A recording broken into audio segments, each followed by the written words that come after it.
మా నోట ప్రభువా ఉంచి ప్రతి ఒక్కరితో మీరే మాట్లాడమని అడుగుతున్నా. ఈ స్థలంలో నన్ను మరుగుపరచండి. ఇప్పుడు వచ్చిన మమ్మల్ని అందరిని ఆత్మదేవ ఈ స్వాధీనంలోకి అప్పు చెప్తూ ఉండగా మీరు ఒక్కరు మాత్రం మహిమ తెచ్చుకోమని, చదవబడిన ప్రతి లేఖన భాగాన్ని మీరే మాతో ముచ్చటించమని యేసయ్య నామంలో అడుగుచున్నాం తండ్రి, ఆమేన్. నేను చదువుతున్నా, మరలా ఆ వాక్యాన్ని జాగ్రత్తగా వినండి. అపోస్తుల కార్యములు 19వ అధ్యాయం మొదటి నుండి చదువుదాం. అపోలో కొరింథీలో ఉన్నప్పుడు జరిగినదేమనగా, పౌలు పై ప్రదేశములలో సంచరించి ఎఫెసునకు వచ్చి కొందరు శిష్యులను చూచి, మీరు విశ్వసించినప్పుడు పరిశుద్ధాత్మను పొందితిరా అని వారిని అడగగా, వారు పరిశుద్ధాత్ముడున్నాడన్న సంగతియే మేము వినలేదు అని చెప్పారు. అప్పుడు అతడు, అలాగైతే మీరు దేన్ని బట్టి బాప్తిసం పొందితిరి అని అడగగా, వారు యోహాను బాప్తిసం బట్టియే అని చెప్పారు. మనం చదువుకున్న వాక్యంలో అపోస్తులైన పౌలు గారు ఆయా ప్రాంతాల్లో సంఘాలను దర్శించి ఎఫెసు ప్రాంతానికి వచ్చాడు. ఎఫెసు ప్రాంతానికి వచ్చినప్పుడు ఆ పట్టణంలో ఉన్న కొందరు శిష్యులను చూసి ఒక ప్రశ్న వేసాడు అనమాట. ఏంటి ఆ ప్రశ్న అంటే, అయ్యా మీరు పరిశుద్ధాత్మ దేవుని పొందుకున్నారా అని అడిగాడు. ఆ మాట ఎప్పుడైతే దైవజనుడైన పౌలు గారు అన్నారో, మీరు పరిశుద్ధాత్మను పొందుకున్నారా అని శిష్యుల్ని అడిగినప్పుడు వెంటనే వాళ్ళు ఏమన్నారో తెలుసా? ఆ పేరే అసలు మేము ఇంతవరకు తెలియదయ్యా, పరిశుద్ధాత్మ దేవుడు ఉన్నాడన్న సంగతే మాకు తెలియదు అని అమాయకంగా వాళ్ళు ఆ ప్రశ్నకు జవాబిచ్చారు. పౌలు గారు అన్నాడు, అలాగైతే మీరు బాప్తిసం పొందారు కదా, దేనిని బట్టి బాప్తిసం తీసుకున్నారు అని అడిగితే, దేని బట్టి తీసుకున్నాం? యోహాను బాప్తిసాన్ని బట్టి తీసుకున్నాం అని ఆ శిష్యులు సమాధానం చెప్తూ ఉన్నారు. అప్పటికి పరిశుద్ధాత్మదేవుడు బలమైన కార్యాలు జరిగిస్తూ ఉన్నారు.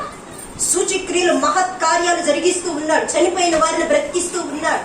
కానీ ఈ శిష్యులు పరిశుద్ధాత్మదేవుడు ఉన్నాడన్న సంగతే మాకు మేము వినలేదు అని ఆ దైవజనుడైన పౌలు గారికి సమాధానం ఇస్తూ ఉన్నారన్నమాట.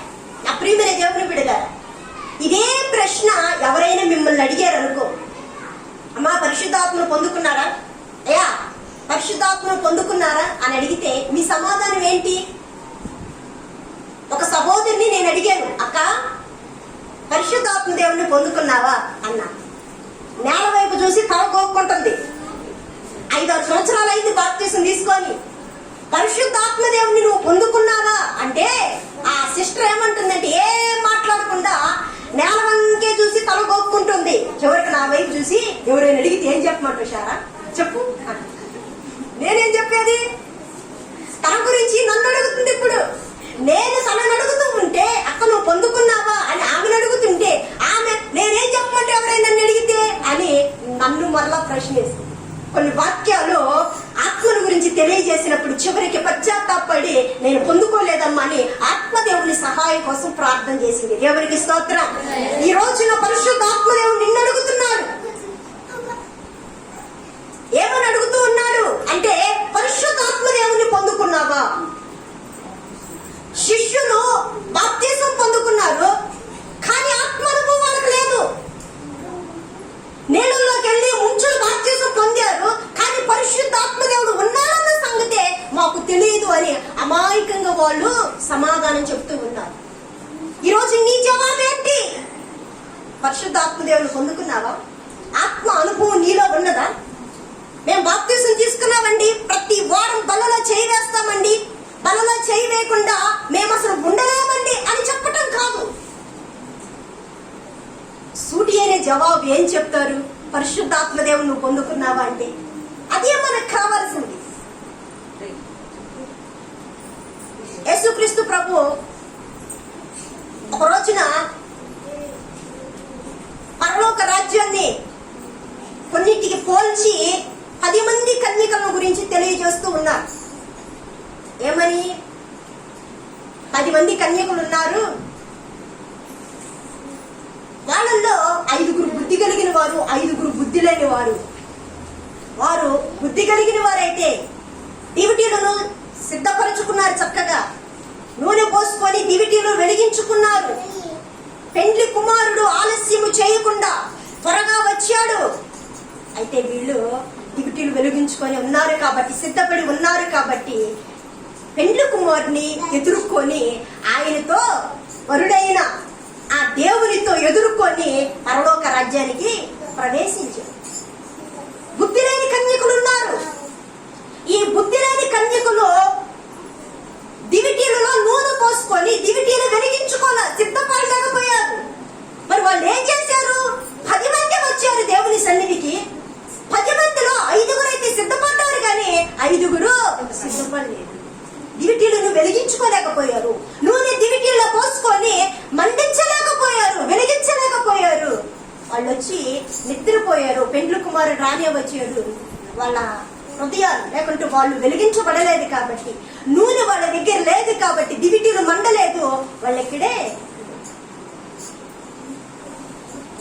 పెండ్లి కుమారుడు ఆలస్యం చేయకుండా వచ్చినప్పుడు ఈ 5గురు బుద్ధి కలిగిన వారు వెళుతూ ఉంటే ఆయనను ఎదుర్కోవడానికి వెళ్లే సమయంలో బుద్ధి లేని వారు వచ్చి ఏమంటారో తెలుసా? ఆ వాక్యాలు మనం చదువుదాం. చూడండి, మత్తయి సువార్త 25వ అధ్యాయం 6వ వాక్యం చదువుదాం. మత్తయి సువార్త 25వ అధ్యాయం 6 నుండి చదువుదాం. అర్ధరాత్రి వేళ ఇదిగో పెండ్లి కుమారుడు, అతనిని ఎదుర్కొని రండి అని కేక వినబడెను. అప్పుడు ఆ కన్యకలందరూ లేచి తమ దివిటీలను చక్కపరిచిరి. గాని బుద్ధి లేని ఆ కన్యకులు, మా దివిటీలు ఆరిపోవుచున్నవి కనుక మీ నూనెలో కొంచెము మా కీడని బుద్ధి కలిగిన వారిని అడిగి. ఏమంటున్నారు? వాళ్ళు వెళ్ళిపోయే సమయంలో ఇళ్ళుగా లేచారు. ఏమన్నారు తెలుసా? మా దివిటీలు ఆరిపోతున్నాయి, అమ్మా మీ నూనెలో కాస్త మాకు పోయింది, మా దివిటీల్లో పోయింది. నూనె లేకపోతే దివిటీలు మండించబడవు, నూనె లేకపోతే దివిటీలు వెలిగించబడవు. ఈ వెలుగే మాకు లేకపోతే మేము వరుడైన యేసుని ఎదుర్కోలేము. కాబట్టి మీ దగ్గర ఉన్నది కదా, మీరు వెలిగించుకున్నారు, మీరు మండుతూ ఉన్నారు, మీ దివిటీలు కొంచెం మాకు ఇవ్వండి అంటే వాళ్ళు ఏమన్నారంటే, మాకు మీకు ఇది సరిపోదేమోనమ్మా, మేము ఆయన ఎదుర్కోవాలంటే ఇది మీకు ఇచ్చే ఉంటే మా దివిటీల మధ్యలో ఆరిపోతాయేమో అని వాళ్ళు వెళ్ళిపోయారు. నూనె లేదు అని వాళ్ళు అక్కడ సమాధానం చెప్తూ ఉన్నారు. మీది కాస్త మాకు ఇవ్వండి మీ నూనె అని వాళ్ళని రిక్వెస్ట్ చేస్తున్నారు, ప్రాధేయపడి అడుగుతూ ఉన్నారు. నూనె దేనికి సాదృశ్యం అంటే పరిశుద్ధాత్మ దేవునికి సాదృశ్యం. దేవునికి స్తోత్రం. పరిశుద్ధాత్మ అభిషేకానికి సాదృశ్యం. 10 మంది వచ్చారు సంఘానికి, 10 మంది దేవుని సన్నిధికి వచ్చారు. కానీ ఆత్మ అనుభవం ఎందరికి ఉందంటే 5గురికి మాత్రమే ఉంది. హృదయం అనే దివిటీలలో నూనె సిద్ధపరచుకొని పరిశుద్ధాత్మ అభిషేకముతో నింపుకొని వరుడైన రారాజుని, వరుడైన యేసుని ఎదుర్కోవడానికి ఆత్మ అనుభవం ద్వారా 5గురే సిద్ధపడ్డారు. 5గురైతే నిద్రపోయి సిద్ధపోవట్లేదు, ఆత్మ అనుభవం లేదు, మా దగ్గర లేదు నూనె అని చెప్తూ ఉన్నారు. సంఘానికి రావటం ప్రాముఖ్యం కాదు, నేను బాప్తిసం తీసుకున్నానని చెప్పటం ప్రాముఖ్యం కాదు, ప్రతి వారం బలలో చేయవేస్తున్నానని చెప్పటం ప్రాముఖ్యం కాదు. ఆత్మను పొందుకున్నావా? పరిశుద్ధాత్మ అనుభవం నీలో ఉన్నదా? ఒక్కసారి నిన్ను నువ్వు పరిశోధన చేసుకోవాలి.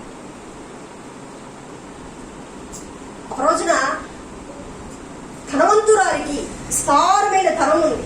ఆ ధనవంతురాలికి నిరుపేద స్థితిలో ఉన్న ఒక పేద స్త్రీ, వాళ్ళిద్దరికి ఫ్రెండ్షిప్ కుదిరింది, స్నేహం కుదిరింది, మంచి దోస్తులుగా ఉన్నారు. ధనికురాలు నిరుపేద స్థితిలో ఉన్నారు. ఒకరోజు నిరుపేద స్థితిలో ఉన్న ఆ స్త్రీ ఏం చేసిందంటే, నా ఫ్రెండ్ దగ్గరికి వెళ్ళి కాసేపు కూర్చొని వద్దాం అని ధనికురాలైన ఆ స్త్రీ ఇంటికి వెళ్ళింది, తన ఫ్రెండ్ ఇంటికి వెళ్ళింది. మధ్యాహ్నం వెళ్ళి కూర్చొని మాట్లాడుకొని ఫ్రెండ్ దగ్గర కూర్చుంటే సమయం కూడా అర్థం కాదన్నమాట. మాట్లాడుకొని సాయంత్రం అయ్యేంత వరకు, సూర్యుడు అస్తమించేంత వరకు అక్కడే కూర్చుందాం. చివరికి బయటికి చూసి ఆమె, అయ్యో చీకటి పడిపోయింది, నేను వెళ్ళి దీపం ముట్టించుకోవాలి, దీపం వెలిగించుకోవాలమ్మా, వెళుతున్నాను నేను, సమయం కూడా అర్థం కాలేదు నీతో మాట్లాడుతూ ఉంటే అని, చీకటి పడిపోతూ ఉంది, ఇంట్లో దీపం వెలిగించుకోవాలి, వెళుతున్నాను అని అన్నది. ఆ రోజుల్లో ఇప్పుడైతే ఎలక్ట్రికల్ అంటే కరెంటు ఉంది, చక్కగా ఎక్కడికక్కడ బల్బులు వేసుకుంటున్నాం. ఆ రోజులో ఎంతటి ధనికులైనా కానీ దీపాలే లాంతర్లో ముట్టించుకుంటారు అనమాట. కరెంట్ లేదు కాబట్టి ఆమె ఏమందంటే నిరుపేద స్థితిలో ఉన్న ఆ స్త్రీ ధనికురాలతో అంటూ ఉంది, నేను ఇంటికి వెళ్ళి దీపం వెలిగించుకోవాలి, చీకట పడుతుంది అనగానే ధనికురాలు ఏమందో తెలుసా, మీరు కూడా దీపం ముట్టించుకుంటారా? ఎందుకందామ్యా? ధనికురాలు నిరుపేద స్థితిలో ఉన్న ఆ తల్లితో మీరు కూడా దీపం ముట్టించుకుంటారా అని అంటూ ఉన్నది. ఎందుకన్నా?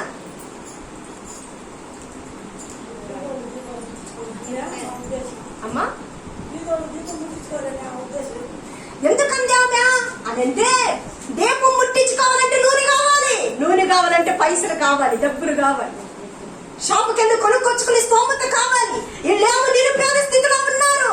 దీపం ముట్టించుకునే స్తోమత మీకున్నదా? నూనె కొనుక్కునే స్తోమత మీకుందా? మీరు కూడా ముట్టించుకుంటారా అదే ఆమె అన్నదనమాట. అంటే ఆమె ఉద్దేశం ఏంటంటే అంత నిరుపేద స్థితిలో ఉన్నారు వీళ్ళు అని ఆమె గమనించిందనమాట. తన ఫ్రెండ్ అంత దరిద్రతలో వీళ్ళు ఉన్నారు అని తన ఫ్రెండ్ గమనించింది. అందుకే అంటుంది, మీరు కూడా ముట్టించుకుంటారమ్మా అని ఆ ఫ్రెండ్ అడుగుతూ ఉండేది. నా ప్రియమైన దేవుని బిడ్డలారా, బుద్ధి లేని కన్యకలు ఏమన్నారో తెలుసా? మా దగ్గర నూనె లేదు, ఆత్మ అనుభవం లేదు, దేవుని సన్నిధికి వస్తున్నారు, ఎంత దరిద్రత స్థితిలో ఉన్నారో ఒకసారి ఆలోచన చేయండి. ఈ రోజున అనేక మంది కూడా విశ్వాసులు అనబడుతున్న వారు, మేము ప్రభు బలంలో చేతులు వేస్తున్నామని పిలువబడుతున్న వారు, చెప్పుకునేవారు ఆత్మ అనుభవం లేని దరిద్రతలో ఉంటున్నారు. ఆత్మీయంగా పరిశుద్ధాత్మ దేవుడు అనుగ్రహించే మారు మనసుకు తగిన ఫలాలు ఫలించలేని దరిద్రతలో ఉంటున్నారు. పరిశుద్ధాత్మ దేవుడు అనుగ్రహించే ఆత్మ ఫలాలు కానీ కృపా వరాలు కానీ పొందుకోలేని హీనమైన స్థితిలో ఉంటున్నారు. ఆత్మీయంగా ఎందరో దరిద్రతలో ఉంటున్నారు. ఒకసారి నిన్ను పరిశోధన చేసుకో. ఆత్మ అనుభవం నీలో ఉన్నదా? పరిశుద్ధాత్మ నువ్వు పొందుకున్నావా? శిష్యులు అంటూ ఉన్నారు, ఎఫెసులో ఉన్న శిష్యులు, అసలు ఆ ఆత్మదేవుడు ఉన్నాడన్న సంగతే మాకు తెలియదండి. అప్పటికి బలమైన కార్యాలు జరిగిస్తున్నాడు పరిశుద్ధాత్మదేవుడు.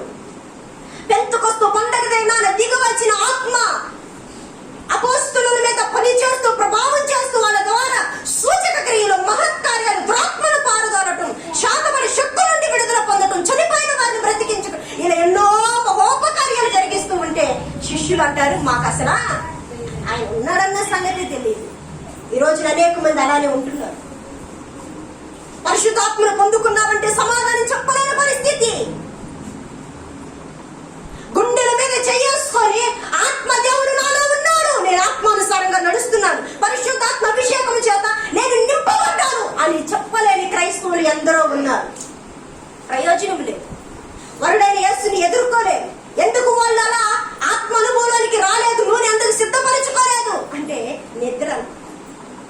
అర్థమైందని అవరు చూడండి. నిద్ర వల్ల వాళ్ళు ఏమయ్యారు? బుద్ధి లేని కన్యకులు నూనెని సిద్ధపరచుకో. వాళ్ళు ఎప్పుడు చెప్తూనే ఉంటారు, ప్రతి వారం చెప్పే ప్రసంగాలే, వస్తాడని. మా ముత్తాతల కాలం నుండి వింటానే ఉన్నాం ఈ మాట. ఇప్పుడు వచ్చినప్పుడు చూసుకుందాంలే అని నిర్లక్ష్య స్వభావముతో నిద్రపోయారు. కాబట్టి వాళ్ళు ఆ నూనెను సిద్ధపరచుకోలేకపోయారు. సామెతల గ్రంథం 6వ అధ్యాయం 10వ వాక్యం చెప్తుంది చూడండి. సామెతల గ్రంథం 6:10.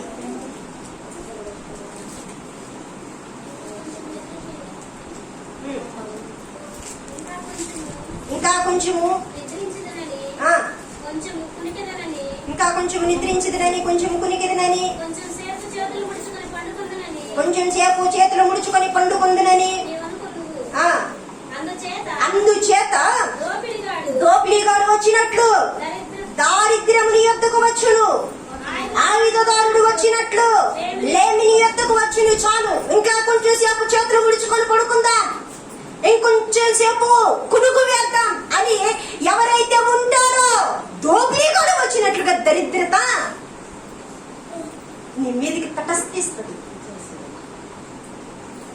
శారీరకంగా అయినా పనులు చేసుకునే టైంలో పనికి వెళ్లకుండా, వర్క్కు వెళ్లకుండా, ఆఫీస్కి వెళ్లకుండా ఎవరైతే గృహాల్లో పండుకొని నిద్రపోతూ ఉంటారో దరిద్రత వాళ్ళ కుటుంబాన్ని ఏర్పడి చేస్తా ఉంటది. అలాగని ఆత్మీయతలో కూడా దేవుని మందిరానికి వచ్చిన నీవు ఆత్మదేవుడు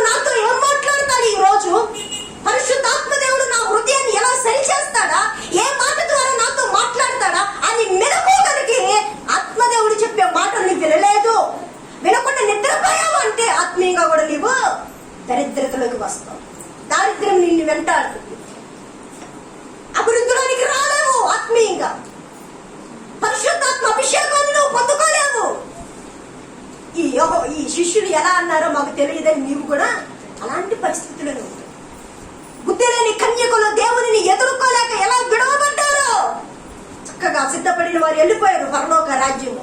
ఆ తర్వాత వచ్చి తలుపులు వేయబడిన తర్వాత వచ్చి అయ్యా అయ్యా, ఒకసారి కాదు వాళ్ళు 2 సార్లు అంటారు, అయ్యా తలుపుది, మేము వచ్చాం, ఇప్పుడు సిద్ధపరచుకొని నూనె పోసుకొని దివిటీలు వెలిగించుకొని మేము వచ్చాము తలుపుది అంటే ఏసి ఏమంటాడో తెలుసా? ఆయన అంటాడు, మిమ్మును నేను ఎరుగును అని మీతో నిశ్చయముగా చెప్పుచున్నాను. ఎంత భయంకరమైన పరిస్థితి! మిమ్మును ఎరుగునంటున్నాను, కానీ 10 మంది వచ్చారు రాలేదా? దేవుని సన్నిధికి 10 మంది వచ్చారు, కానీ దేవుడు ఏమంటున్నాడో తెలుసా? మిమ్మును నేను ఎరగను. బుద్ధి లేని 5 కన్యకలతో మిమ్మును నేను ఎరుగును అంటున్నారు. కారణం ఏంటంటే పరిశుద్ధాత్మ వలన. అందుకే రోమపత్రిక చెప్తూ ఉన్నది, 8వ అధ్యాయం 9వ వాక్యం చదువుదా. రోమపత్రిక 8వ అధ్యాయం 9వ వాక్యం. దేవుని ఆత్మ మీలో నివసించుచున్న ఎడల మీరు ఆత్మ స్వభావం గలవారే గాని శరీర స్వభావం కలవారు కారు. ఎవడైనను క్రీస్తు ఆత్మ లేని వాడైతే వాడు ఆయన వాడు కాడు. ఎవడైనను క్రీస్తు ఆత్మ అంటే పరిశుద్ధాత్మ లేని వాడైతే, పరిశుద్ధాత్మ అభిషేకం నీలో లేకపోతే వాడు ఆయన వాడు కాడు. దేవుని పిల్లలు కానే కాదు. దేవుని పిల్లలు కాని వారిని ఏమంటాడు దేవుడు? మీరెవరో నాకు తెలియదు అంటాడు. మీరెవరో, మీ ముఖాన్ని నేను చూడలేదు, మీరెవరో నాకు తెలియదు. క్రీస్తు న్యాయ సింహాసనం మీద నిలుచున్నప్పుడు అదే మాట అంటాడు, మీరెవరో నాకు తెలియదు. అదేంటయ్యా, మేము వచ్చామయ్యా పలానా సంఘానికి వారం తప్పకుండా మేము వచ్చాము అంటే మీరు వచ్చారే, కానీ ఆత్మ పరిశుద్ధాత్మ అనుభవంలోకి రాల. ఆత్మ నింపుదల మీలో లేదు, పరిశుద్ధాత్మ అభిషేకం మీలో లేదు. అందుకే మీరెవరో నాకు తెలియదు. ఆదరణకర్త పరిశుద్ధాత్మ దేవుడు పెంతుకొస్తూ పండగ దినాన్ని దిగి వచ్చి నేటికి మన మధ్యలోనే ఉన్నాడు, మనతోనే ఉన్నాడు. ఇంకా విశ్వసించిన వారైతే మనలోనే ఉన్నాడు. దేవునికి స్తోత్రం. ఆ దేవునిని మనము పరిశుద్ధాత్మ దేవుని గుర్తెరిగే వారిగా ఉండాలి. మన హృదయంలోనికి ఆహ్వానించి మన దివిటీలు ఎప్పుడు వెలిగించుకునే వారిగా మనం ఉండాలి. దేవుని ఆత్మ లేకుండా ఎవరు ప్రభువుని చూడలేరు. పరిశుద్ధత లేకుండా ఎవరు ప్రభువుని చూడలేరు. ఒక్కసారి మనల్ని మనం పరిశోధన చేస్తున్నాం. ఆత్మీయంగా మనం దరిద్రతలో ఉన్నామేమో, ఆత్మ అనుభవం లేని హీనమైన స్థితిలో మనం ఉన్నామేమో. మన దివిటీలను ఆత్మ ద్వారా వెలిగించుకునే వారిగా ఉండాలి. హృదయమనే దివిటీలను పరిశుద్ధాత్మ ద్వారా వెలిగించుకునే వారిగా ఉండాలి అని దేవాతి దేవుడు మనకి తెలియజేస్తా ఉన్నాడు. పరిశుద్ధాత్మ దేవుడు ఉన్నాడు అని మాకు ఎలా తెలుస్తుందండి అనే ప్రశ్న మనకి వస్తుంది. పరిశుద్ధాత్మ దేవుడు నాలో ఉన్నాడు, నాలో పని చేస్తున్నాడు అని మనకి ఎలా తెలుస్తుంది? నేను ఒక్కటే చెప్తాను, ఒక్క కారణం చెప్తే. ఎన్నో కారణాలు ఉన్నాయి పరిశుద్ధాత్మ దేవుని వలన మనం పొందుకునే మేలులు కానీ కార్యాలు కానీ ఆయన చేసే క్రియ కానీ ఎన్నో ఉన్నాయి. నేను ఒక్కటే మీతో తెలియజేస్తాను. ఇదే అధ్యాయంలోనే రోమా 8వ అధ్యాయం 13వ వాక్యం చదవండి. మీరు శరీరానుసారంగా ప్రవర్తించిన ఎడల చావవలసిన వారే ఇందురు గాని ఆత్మచేత శరీర క్రియలను చంపిన ఎడల జీవించేదరు. దేవుని ఆత్మ చేత ఎందరో నడిపింపబడుదురో వారందరూ దేవుని కుమారులు ఎందురు. చాలు చాలు, నేను మళ్ళా చదువుతున్న వినండి ఆ వాక్యం. మీరు శరీరానుసారముగా ప్రవర్తించిన ఎడల చావవలసిన వారే ఎందురు, ఆత్మ చేత శరీర క్రియలను చంపిన ఎడల జీవించేది. ఆత్మదేవుడు లేకుంటే పరిశుద్ధాత్మదేవుడు నీలో పని చేస్తున్నాడు అన్న విషయం నీకు ఎలా తెలుస్తుందో తెలుసా? పరిశుద్ధాత్మదేవుడు నీలో ఉన్నాడు అంటే, మనలో ఉన్నాడంటే మనలో పనిచేసే శరీర క్రియలన్నీ సమాధి. ఎవరికి స్తోత్రం కలుగలే. శరీర వాంఛలు, శరీర ఇచ్చలు, శరీర కార్యాలు నీలో ఇంకా ఎక్కడైనా పని చేస్తున్నాయంటే, శరీరము ఇచ్చించినట్లుగా, శరీరము కోరుకున్నట్లుగా, శరీరం ఆశపడినట్లుగా, ఆకాంక్షించినట్లుగా నీవు ఇంకా నడుస్తున్నావంటే నీలో ఆత్మదేవుడు లేడు. శరీర కార్యాల చేత ఇంకా చచ్చిన స్థితిలోనే ఉన్నావు. వాటిని నీవు జయించాలి అంటే పరిశుద్ధాత్మ అనుభవం కావాలి. ఎవరికి స్తోత్రం.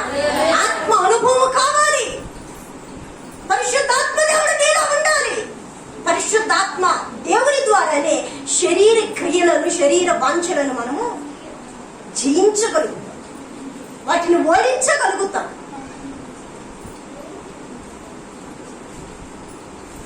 ఆత్మదేవుని సహాయం లేకుండా నీకై నీవు స్వనీతి ద్వారా, స్వక్రయము కార్యము ద్వారా, నీ స్వకృషి ద్వారా నువ్వు శరీర క్రియలు జయించలేవు.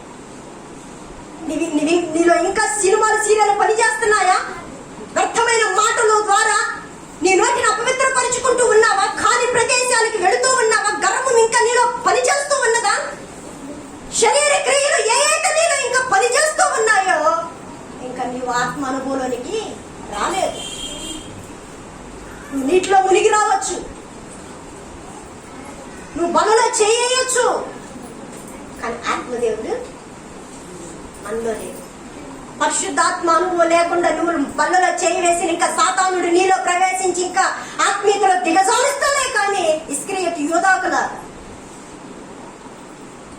జీవితం సరి లేకుండా ముక్క పుచ్చుకోగానే సాతాను ఆయనలో ప్రవేశించింది. ఇంకా సాతాను అతనిలో ప్రవేశించి ఉరి తీసుకునేంత వరకు విడిచిపెట్టల.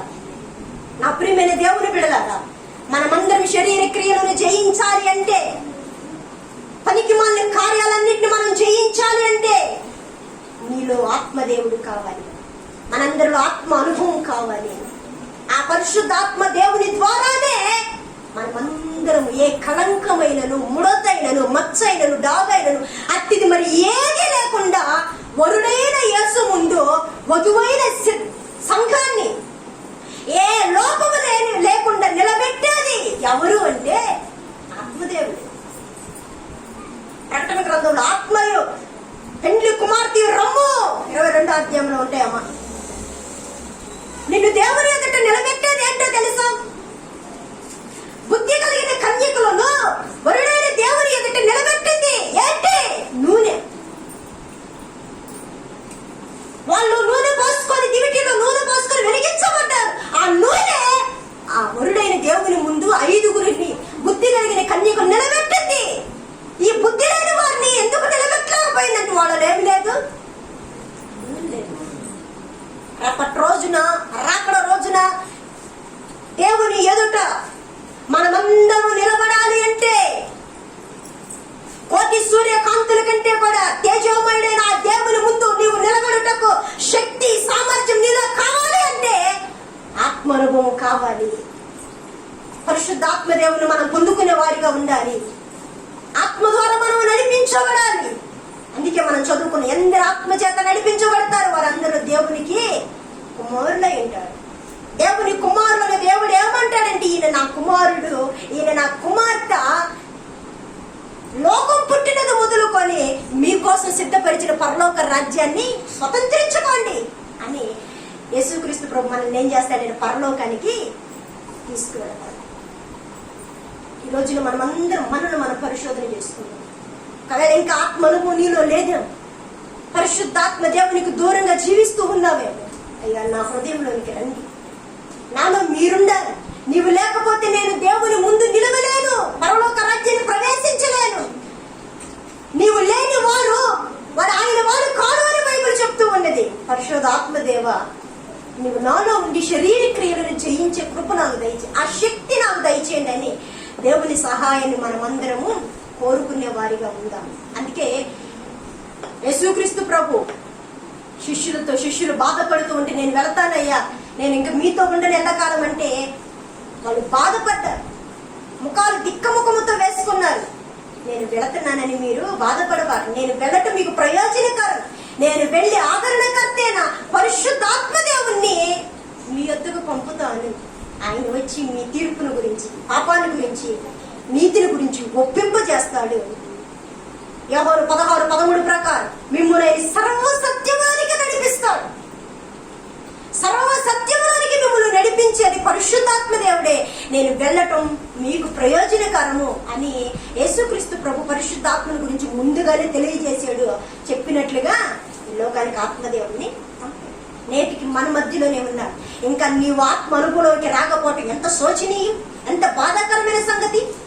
ఆయన ఉన్నాడన్న సంగతే మాకు తెలియదు అని ఆనాటి శిష్యులు, ఎఫెసీలో ఉన్న శిష్యులు చెప్తే ఎంత బాధాకరం అసలు.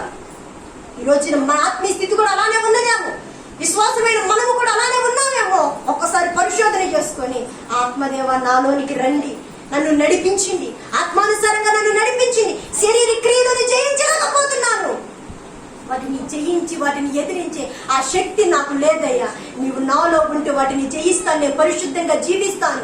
ఈ పరిశుద్ధత నాలో ఉంటేనే నేను ఆయన్ని ఎదుర్కోగలుగుతాను, పరలోకాన్ని సంపాదించుకోగలుగుతానని ఆత్మదేవుని సహాయాన్ని మనం అందరము కోరుకునే వారిగా ఉందాం. ఇట్టి పరిశుద్ధాత్మ అనుభవాన్ని పరిశుద్ధాత్మదేవుడు మనందరికి అనుగ్రహించును గాక.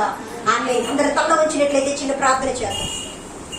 విన్న వాక్యాన్ని బట్టి ప్రతి ఒక్కరు ప్రార్థన చేద్దాం. పరిశుద్ధాత్మదేవుని సహాయాన్ని కోరుకుందాం. మనతో మాట్లాడేంత వరకు పరిశుద్ధాత్మదేవుడు ఎవరు మౌనంగా ఉండకుండా మనమందరం ఆయా పరిశుద్ధాత్మదేవ నాలో మీరు నివాసము చేయండి, పరిశుద్ధాత్మదేవుని ఆత్మతో నన్ను నింపండి అయ్యా. అడుగు వారికి నిశ్చయముగా ఆత్మను అనుగ్రహిస్తానని వాగ్దానం చేసిన దేవుడు, నమ్మదగిన దేవుడు ఆయన. ఆయన ఏది అడిగితే అది వాళ్ళని ఆశపడుతూ ఉన్నాడు. కాబట్టి ప్రతి ఒక్కడయ్యా నీ ఆత్మ సహాయం మాకు కావాలి ప్రభువా.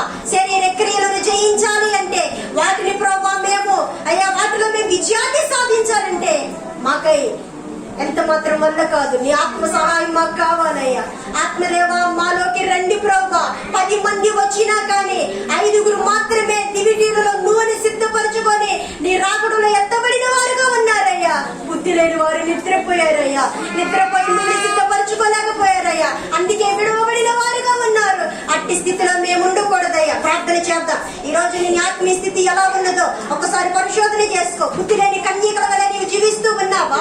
ఆత్మదేవుడు నీకు అనుగ్రహించే దేవుని మాటలను కడచెవిని పెడుతూ నిద్ర పోయినంత మాత్రాన వరుడైన దేవుని ముందు వధువుగా నీవు నిలబడలేవు. విడవబడే గుంపులో నిత్య నరకముల చేరువైపోతావు. ఎంత భయంకరమైన పరిస్థితి. అందులో నుండి నిన్ను తప్పించే నాదుడే లేడే, అందులో నుండి నిన్ను రక్షించే నాదుడే లేడే. ఈ రోజే సమయం ఉండగానే పరిశుద్ధాత్మదేవ నాలోకి రండయ్యా, నన్ను ఆత్మానుసారంగా నడిపించువా. ఆత్మ లేని వాడు నా వాడు కాదంటున్నావయ్యా. అయ్యా నీ ఆత్మతో నన్ను నింపండి ప్రభువా, ఆత్మానుభవంతో నన్ను నింపండి ప్రభువా. సహాయము చేయండి. నిద్ర వల్ల దారిద్రత వస్తుందని చెప్పావయ్యా. మేము ఈ నీ సన్నిధికి వచ్చి నిద్రపోతే ఆత్మీయ ప్రభువా ఐశ్వర్యవంతులుగా మార్చబడలేము, మారు మనసుకు తగిన ఫలాలు ఫలించలేము కదా, కృపావరాలతో నింపబడలేము కదా ప్రభువా. ఆత్మానుభవానికి రాలేమన్న సత్యాన్ని మాకు తెలియజేసావు అయ్యా. అయ్యా పరిశుద్ధాత్మదేవ నాలోకి రండి, నన్ను ఆత్మానుసారంగా నడిపించిన ప్రభువా. సర్వ సత్యంలోనికి నన్ను నడిపించిండి అయ్యా అని ప్రార్థన చేద్దాం. ప్రతి ఒక్కరు ప్రార్థన చేద్దాం.